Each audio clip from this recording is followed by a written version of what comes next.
좋아요와 구독하기는 사랑입니다. 안녕하세요, 부동산입니다. 3월 8일 부동산 뉴스 읽어보도록 하겠습니다. 자, 첫 번째 뉴스입니다. 어제 2030 서울 생활권 계획 관련된 보도자료들 나와서 말씀드린 바 있어요. 오늘 지금 이 내용이 서울시 홈페이지에 공개됐거든요. 예, 가서 보시면 각 권역별로, 그 다음에 이제 보시는 것처럼 권역별로, 예, 이렇게, 그리고 그 지역 생활권 계획들 다 포함해서 이렇게 가서 클릭하시면 다운받을 수 있도록 PDF 파일 다운받을 수 있도록 이렇게 돼 있어요. 이런 식으로 PDF 파일들을 받으실 수 있거든요. 근데 이제 이게 받으시려면 총 한 25개 정도 됩니다. 그래서 파일이 많아요. 받는데 시간도 걸리고, 예, 좀 관심 있는 지역만 보실 분들은 여기 지금 여기거든요. 2030 서울 생활권 계획 검색하셔서 서울시 홈페이지 들어가셔서 받으셔도 되는데, 제가 블로그에 다 다운받아가지고 묶어놨어요. 요거 오셔가지고 요거 2030 서울시 생활권 계획이라고 구글 드라이브에 걸어놨으니까 이거 다운받으시면 한 900메가 정도 되거든요. 그래서 스마트폰에서 다운받지 마시고 PC에서 다운받으셔가지고 압축 풀어서 보시면 됩니다.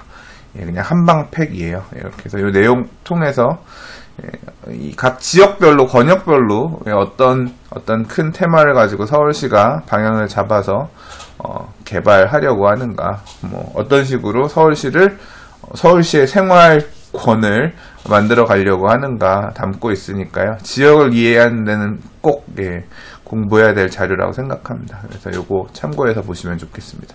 자, 두 번째 뉴스입니다. 약간 좀 이해가 안 가는? 언론마다 좀 다른 방향에서 얘기하는 내용이 있길래 한번 읽어봤는데요. 자, 하나의 기사는 이겁니다. 고꾸라진 빌라 몸값 해 바뀌고 7천만원 뚝이란 제목의 기사예요. 자, 서울의 다세대 연립 빌라 시세가 곤두박질 치고 있다. 한동안 치솟았던 전세값 때문에 아파트 전세의 대체제로 떠올랐지만 올해 들어 가격 하락이 두드러지고 있다라 그래서 이제 사례를 가지고 설명했는데, 작년에 비해서 가격이 급감한 빌라들, 다세대 주택들 있다. 이런 사례들입니다. 경매 시장에서도 빌라들이 별로 인기가 없고, 그러니까 말 그대로 이 빌라 다세대 주택 같은 경우는 어떻게 보면 아파트에 비해서는 비교 열위에 있는, 그러니까 좀 인기가 없는 주택이라고 할 수 있죠. 근데 이런 집들의 몸값이 빠지고 있다 라는 내용의 기사예요. 왜 이제 이런 기사가 나왔을까? 이 기사 해설에는 이렇게 얘기를 해요.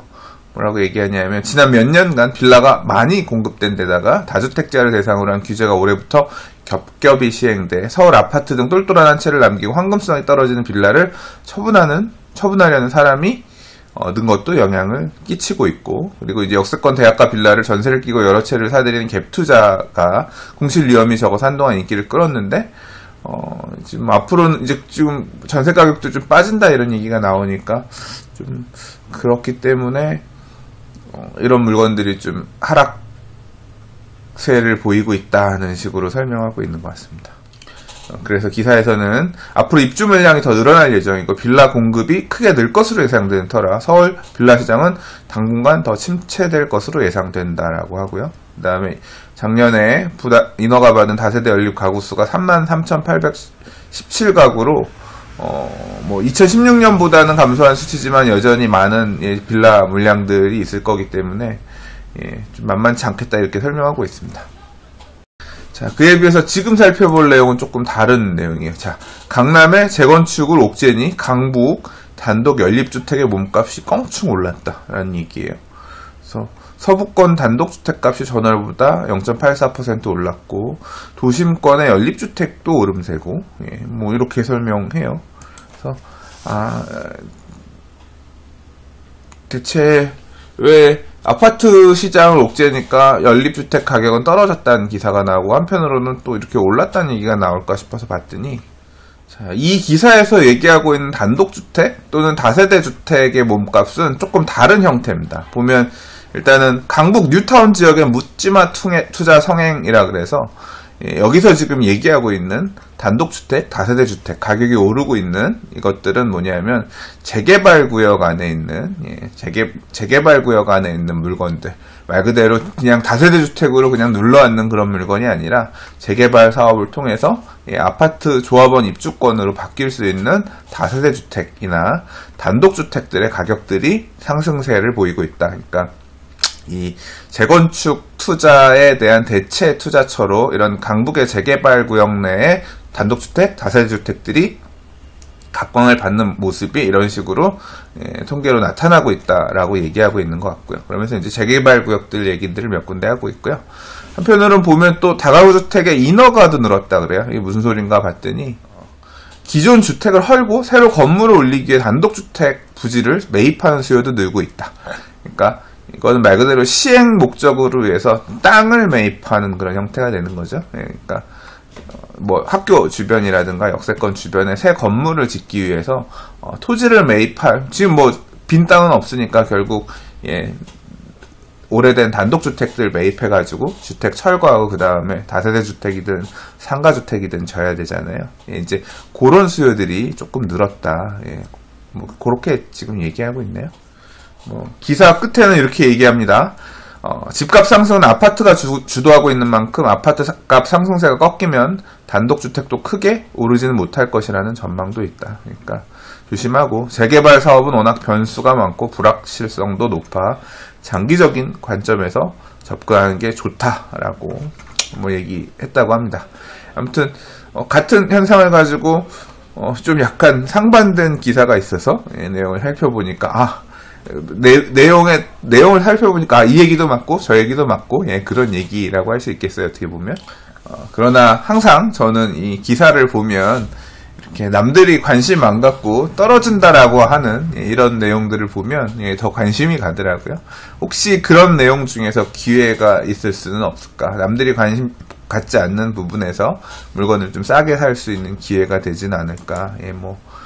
그런 부분도 고려해 봐야 될 것 같고요. 실제로 이렇게 가격이 많이 빠져서 찬밥대우인지는 그 현장을 가서 봐야 될 것 같아요. 좀 기사에서 보면 약간 좀 부풀려지는 경향도 있고 하잖아요. 그래서 한번 저도 좀 다니면서 진짜 그런지 한번 좀 확인 좀 해봐야겠네요. 자, 다음 기사는 서울 분양권 시장 꽁꽁, 강남구 한 건 거래라 그래서 분양권 시장의 거래량이 급감하고 있다는 얘기를 다루고 있는 기사입니다. 서울 아파트 분양권 거래 시장이 꽁꽁 얼어붙었다. 전매 제한 강화, 분양권에 대한 양도소득세 규제로 거래량이 급감했다라고 합니다. 여기서 말하는 분양권은 이제 일반 분양권 얘기죠. 사실 뭐 이제 분양권 시장의 규제가 가해지고 나서 강남권에 공급된 아파트, 재건축 아파트들의 일반 분양 물량 중에서 전매가 가능한 물량들은 몇 개 없죠. 단지로 따져도 몇 개 단지 안 될 겁니다. 그래서 그 물량들밖에 없고, 그리고 그러니까 애초에 거래를 할 수 있는 물건 자체가 몇 개 없는 데다가 그 중에서 또 이 분양권에 대한 양도소득세 강화는 올해 2018년 1월 1일부터 시행했죠. 일반 부동산 주택에 대한 거래, 양도소득세 다주택자에 대한 강화는 4월 1일부터 시행되는데 분양권에 대한 양도소득세 강화는 이미 시행됐기 때문에 지금 양도할 경우에 세율이 55%입니다. 예전에는 뭐 2년 지나면 일반 세율로 바뀌거나 1년 지나면 44%로 줄어들거나 이제 이런 게 있었는데 지금은 아예 세율 자체가 50%에다가 이제 지방세까지 더하면 55%로 바뀌었기 때문에 세금이 되게 크죠. 그러니까 매도자들도 결국 프리미엄 받아봐야 다 세금으로 많은 부분 내야 되니까 일단 매물을 좀 잠그는 형태가 되는 거고, 그러면서 또 프리미엄을 많이 올려주고 사야 되니까 매수자들도 메리트를 잘 못 느끼고, 그래서 손에 쥐는 것도 얼마 없는데 또 반대로 매수자는 많은 돈을 줘가면서 지금 사기도 좀 부담스럽고 하니까 거래량이 급감하고 있다. 그런 얘기입니다. 자, 분양권뿐만 아니라 재개발, 재건축의 입주권 거래량도 지난해에 비해서 큰 폭으로 감소했다고 하는데요. 그래서 지난달 서울지역 입주권 거래량은 261건으로 지난해 607건에 비해서 57%가 줄었다. 이거 이유도 뻔하죠. 이제 투기과열지구 지정이 되면서 재건축 아파트 단지 같은 경우는 이제 조합원 입주권도 거래가 안 되죠. 투기과열지구 내 조합원지 변경 금지 규정이 생기면서 거래가 안 되는 이런 상황이 생겨서 뭐 거래 자체를 막아버렸으니까 거래량이 줄어들 수밖에 없는 이유가 있고, 재개발 입주권 같은 경우는 아직까지는 뭐 거래들이 대부분 가능한데, 물론 이제 올해 2018년 1월 25일 이후에 사업시행 인가를 접수하게 되는 재개발 구역의 조합원 입주권 같은 경우는 이제 그런 경우는 전매 제한이 걸리지만, 아직 그 해당되는 아파트들이 조합원 입주권이 되려면 뭐 적어도 1년 이상은 남았기 때문에 재개발 입주권들, 기존에 사업 진행되고 있던 재개발 구역의 조합원 입주권들은 됨에도 불구하고 거래량은 줄어들고 있는 추세로 보여져요. 이유는 부동산 시장 자체가 아무래도 1월달, 2월달에 많이 과열됐죠. 과열됐다 보니까 일단 새 아파트가 될 수 있는 분양권도 물건이 별로 없고 매수하기 좀 어렵고 하면 재개발 조합원 입주권이라도 사야겠다라고 해서 매수세들은 꾸준히 붙는 것 같아요. 그러면서 저도 관심 있게 보는 주요 재개발 구역 조합원 입주권들 가격들 시세들을 보면 계속 상승하고 있더라고요. 그러니까 매도인들도 그러니까 가격이 올라가니까 지금 이 시점에 털어야 되나 주저하면서 물건들을 잠그게 되고, 그러면서 거래량도 같이 감소하는 그런 영향을 보이고 있지 않나 싶습니다.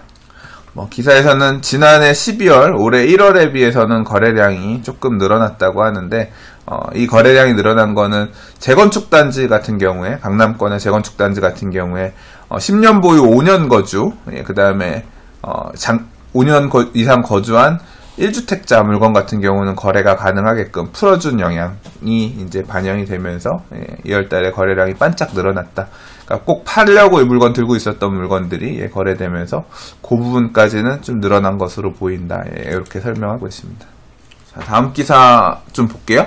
깡통 전세 우르르 갭 투자 후유증 빨간불이란 제목의 기사인데요. 갭 투자 후유증. 갭 투자라고 하는 게 높은 전세를 끼고 매매를 하게 되는 형태죠. 근데 이제 전세 가격들이 빠지기 시작하니까 그 전세금을 반환해 줄 만한 여력이 없는 매도인들 중에서 이제 만세 부르는 그런 상황이 이런 이제 경매로 이어지게 된다. 그런 얘기인데. 기사 내용에 보니까 그래요. 지금 이 내용의 핵심인 것 같은데, 13채 매물 소유자가 모두 한 사람인데다가 전셋값이 당시 매매가에 근접할 정도로 높은 것으로 보아 한 투자자가 단기 시세 차익을 노리고 여러 채 매물에 갭 투자했던 것으로 예상된다.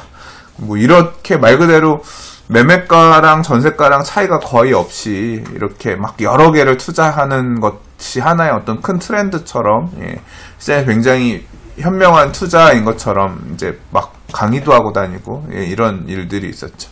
그러니까 자기 자본이 충분하지 않은 상태에서 말 그대로 전세 세입자의 임대 보증금을 지렛대 삼아서 이렇게 투자하는 형태인데요. 이게 한 사람이 13채라 그랬잖아요. 그러니까 막 굉장히 많이 갖고 계신 분들도 있어요. 몇십 개씩. 이제 나는 부동산 몇백 채 있다. 그런 사람들이 다 이런 식의 투자를 하는 거죠. 이게 시장이 좋을 땐 상관이 없는데, 이 기사에서처럼 전세 가격이 빠지기 시작하게 되면 이 깡통 전세, 전세 보증금을 돌려줄 수 있을 만한 자본이 없는 거죠, 임대인 입장에서. 그럼 그 피해를 누가 입게 되느냐? 이제 이 경매가 이렇게 넘어가게 되면 이게 임대보증금을 받을 수 있을 만큼 매각 가격이 된다라고 하면 상관이 없는데, 그렇게 안 된다고 하면 말 그대로 기사에서 얘기하는 것처럼 전세보증금을 이 물건에서 우선적으로 다 받을 수가 없기 때문에 그 피해를 세입자가 고스란히 지게 되는 상황이 될 수가 있는 거죠. 갭 투자에 대해 그래서 사실 좀 리스키합니다. 전세 들어갈 때 임대인이 이런 식으로 막 집을 많이 갖고 있는 상황이다라고 하면 좀 조심해야죠. 조심해야 되고,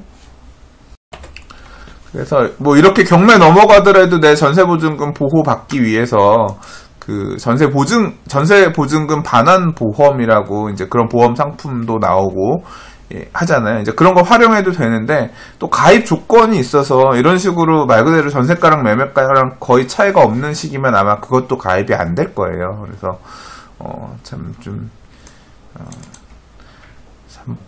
너무 매매가랑 전세가랑 차이 없다라고 생각하시면 전세를 조심해야 되는 상황이 된 것 같아요. 지금 이런 상황이 벌어진 건 벌써 이 임대계약을 맺고 한 시점 자체가 지금이 아니라 이제 과거에 했던 게 지금 와서 경매 넘어가는 거니까. 그렇죠? 이런 식으로 수도권 지역에 매매가랑 전세가랑 차이 없는 상태로 해서 투자하는 흐름들이 투자하시는 분들이 많이 있었어요. 그래서 임대인들 중에서 막 집 많이 가지고 계신 분들이라고 하면 만약에 여기 기사에서처럼 역전세난이 발생할 경우에 좀 문제가 될 수 있으니까 만약에 이런 임대인의 집에 지금 임차인으로 들어가 사시는 분들이라고 하면 뭐 재계약하거나 할 때 조금 뭐 먼저 반환을 받고 다른 집으로 이사를 가신다거나 하는 형태로 해서 조금 리스크를 줄이는 게 맞지 않을까 그런 생각도 드네요. 지금처럼 전세가율이 매매가 대비 전세가율이 떨어지는 경우에는 이런 갭 투자를 지금 새로 하려고 하는 사람들도 사실 메리트가 계속 떨어지죠.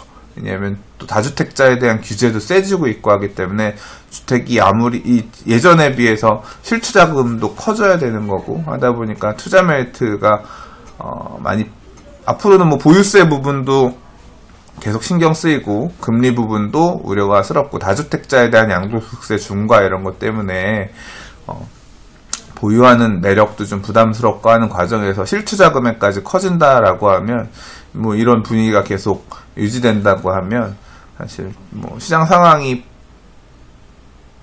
좋아지기 전까지는 세입자들 입장에서 이런 집에 들어가 사는 세입자들 입장에서는 스트레스를 좀 받을 수밖에 없는 상황일 거라고 생각하거든요. 밑에 기사 보니까 더 자세하게 설명되어 있는 게 있네요. 힘들어지는 건 임차인이다. 이 경매권은 투자자 임대인이 임차인에게 집을 팔아먹기 위해서 지인을 채무자로 내세워 임의 경매를 넘긴 것이다.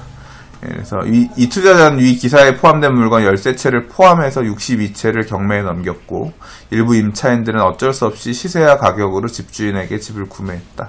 라고 해요. 그러니까 경매를 이용해서 물건을 날린 그런 전문가 좀 기사에서 이 댓글에서 얘기하는 것처럼 세입자들이 에게 좀 피해를 전가하는 형태의 모습이 됐나 보네요. 자, 오늘 준비한 마지막 기사입니다. 서울 아파트 10억 넘는다고 1, 2월 거래 절반이 5억 이하다. 1월달, 2월달에 서울 아파트 거래량이 뭐 역대 최고치를 갱신할 정도로 많았다. 뭐 원인이 어떤 원인일 것 같다. 이와 관련된 기사들은 몇 번 읽은 바 있습니다. 그래서 그 내용을 좀 살펴본 기사인 것 같아요. 그 거래량의 면면이 어떻게 됐는지 봤더니 아파트 가격이 뭐 역대 최고치를 갱신하며 올라가면서 높은 금액에 거래됐다라고 하지만 실제로 이제 거래된 내역들을 보면 거래량의 절반 정도, 45% 정도는 5억 원 이하의 아파트 매매들이 거래된 거고 거래된 건수가 많은 지역을 살펴보면 가장 많은 구가 노원구라고 합니다. 거래된 물량 중에서 약 한 1000건에 가까운 988건이 노원구 거래량이라 그래요. 그래서 거래 건수를 보면 5억 원 미만이 제일 많고 그 다음에 한 5억에서 7억 사이가 한 25.4%. 그러니까 합치면 약 한 70% 이상이 7억 원 미만 아파트입니다. 5억 원 미만 아파트 거래량이 가장 많았고, 그 다음에 이제 7억 원을 넘어가는 아파트 같은 경우는 줄어드는데, 10억 이상 아파트 같은 경우는 1406건으로 12.7% 정도라고 그래요.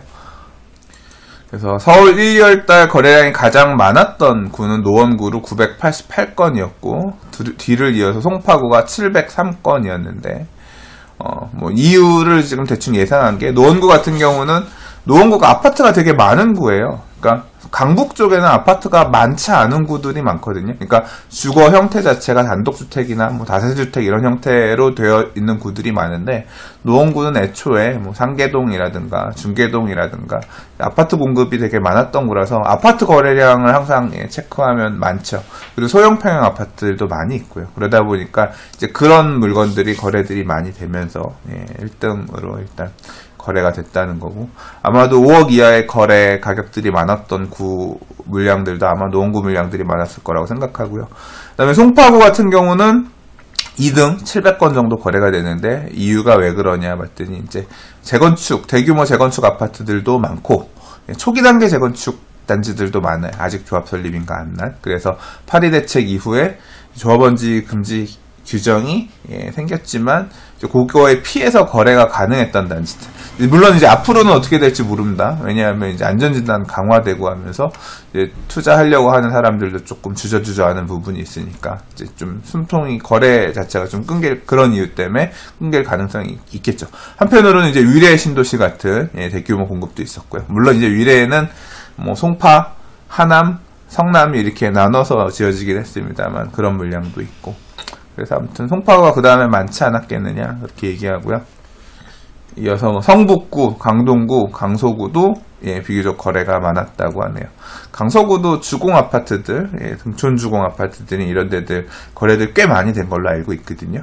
강동구도 아파트가 많은 구죠. 그래서 강동구도 거래가 많이 됐고, 성북구 거래 많이 된 거 좀 의아해요. 성북구도 재개발 사업이 그래도 비교적 일찍부터 시작된 구라서 이제 그런 물량들, 그리고 아무래도 가격 수준 자체가 상대적으로 좀 밑에 소위 말하는 강북 4구들 지역보다 마용성, 광 이런 데보다 좀 저렴하니까 거래량들이 좀 있지 않았나 생각이 됩니다. 그런데 거래 건수가 가장 많았던 개별 아파트는 서대문구 북가자동의 DMC 레미안 2편 이상 가재울 뉴타운 3구역 재개발에서 지어진 거죠. 이거 세대수가 많아요. 3293세대인가 그렇습니다. 그렇죠. 2012년에 입주한. 그리고 이제 여기가 1, 2월 달에 50건 정도 거래됐다 그래요. 그리고 황합동 롯데캐슬이 46건. 와, 이거 되게 의외인데. 지금 이 두 개 아파트들은 살짝 연차가 있어요. 그러니까 아주 새 아파트라고 하기에는 한 6년 됐고, 여기 같은 경우는 10년 됐으니까 아마도 그런 영향이 아닐까 싶습니다. DMC 레미안 2편한 세상은 가재울타운 4구역 DMC 파크뷰자이랑 이제 가재울타운을 대표하는 두 개 단지인데, DMC 파크뷰자이가 좀 더 대단지예요. 4,300세대. 상대적으로 약간 가격이 이제 좀 저렴하다라고 생각했는데, DMC 파크뷰자이가 가격을 이제 선도해 나가면서 약간 가격들이 메리트가 있다고 생각해서인지 따라서 거래가 많이 되지 않았나 싶고요. 세대수 자체도 3,293세대이기 때문에 일단 세대수가 많아야 거래량도 많겠죠. 그래서 거래들이 좀 된 것 같고, 황학동 롯데캐슬 같은 경우는 중구 황학동이지만 요 바로 맞은편에 길 건너 있는 단지가 텐즈일이거든요. 왕십리 뉴타운. 그래서 왕십리 뉴타운 1구역, 2구역이 텐즈일 1단지, 2단지고, 그 다음 3구역이 센트라스인데, 여기가 지금 사실 성동구에서는 이제 왕십리 뉴타운, 시범 뉴타운으로서 사업이 마무리된 뉴타운이거든요.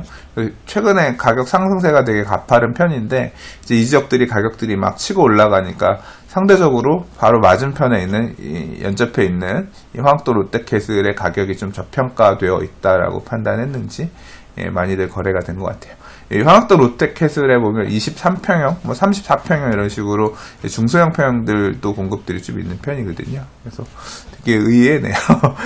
행당동, 행당 한진타운 이런 데도 굉장히 대단지 아파트입니다. 아무튼 그렇게 거래들이 많이 있었다. 파크리오 여기도 거의 6,000세대죠. 대단지 아파트, 그러니까 40건 정도 거래됐다고 하고. 자, 아무튼 이렇게 1, 2월 달에 아파트 거래량을 조사해 놓은 기사가 있길래 한번 같이 읽어봤습니다. 자, 오늘 준비한 뉴스는 여기까지입니다. 네, 오늘도 봐주셔서 감사합니다. 내일 또 다른 뉴스와 부동산 이슈 가지고 인사드리도록 할게요. 감사합니다. 좋아요와 구독하기는 사랑입니다. 감사합니다. 부동산이었습니다.